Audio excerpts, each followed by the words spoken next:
Folks, one of the signature programs of President George W. Bush's administration was called PEPFAR. It is called the President's Emergency Plan for AIDS Relief. It has played a huge role in decreasing HIV and AIDS on the continent of Africa, widely supported by Republicans and Democrats.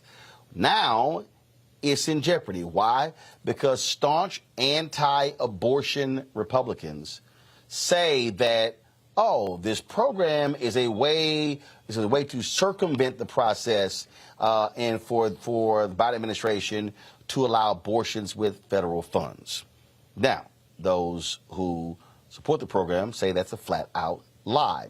It expires on September 30th, and right now Republicans are racing to try to cobble together support for this initiative. President George W. Bush, he has stepped out and weighed in on this, and he also, again, wants to come in and actually present to Republicans. Now, Politico has a story out about this. And in fact, George W. Bush published an op-ed asking Congress to reauthorize PEPFAR for 5 more years without delay. This right here shows you how the hard right, Rebecca, has absolutely taken control of the Republican Party. We used to have voting bills that were passed, and it was bipartisan. It was no big deal when it comes to extending the Voting Rights Act. Now we see what they're doing.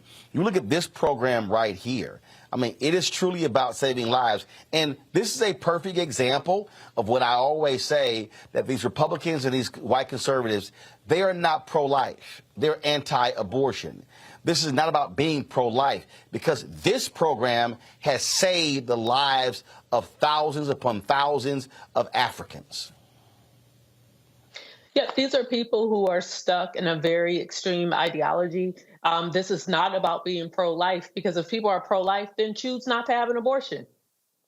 You could be pro-life that way, or you could actually do things like you mentioned that actually supports people's quality of life, such as expanding Medicaid in different states to make sure that low-income people have access to quality health care, including getting the federal matching. But at this point, this is also about power, because specifically, if this wasn't a program that was targeted to sub-Saharan Africa, I don't even know they even would have been a thing, or even it would be smeared as somehow being pro-abortion by giving to a program that helps fight and reduce HIV/AIDS on the continent.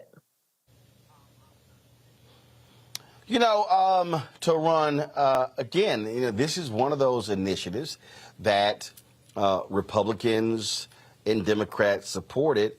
And it's something like there are very few no-brainers on the Capitol Hill where it gets approved. People thought this was going to happen as well. And all of a sudden now this is caught up in abortion politics, no different than in the case Tommy Tuberville upholding military promotions because he says that the Biden administration is paying for abortions when they are not. You know, I wonder if this is really something to do with a power play, or if it's a way to play to their base in the upcoming elections. If you're pushing up against the wall in the United States, it's really easy to get some sort of credibility or look like you're actually doing something if you move your ideology offshore. And something like this, which is basically an ultimate good, there's nothing wrong. There's nothing wrong with funding programs to stop HIV/AIDS. But if you look like you're standing powerfully, and if you look like you're pushing to get something that a lot of your base feels like is immoral, which is, you know, a lot of them feel like abortion is immoral, any win to them is a win. So if you can do it in Africa, if you can do it in Latin America, if you can do it with poor people in the United States, it's all a win in their mind, and that's the danger. Well, it is, and the reality is a lot of people don't understand, Rebecca. A lot of these hardcore conservatives have had their hands involved in African politics. A number of these countries, they oppose homosexuality, they oppose expansion of gay rights, and so a lot of things that we are seeing, people don't realize, are literally being funded by these right-wing interests in the United States.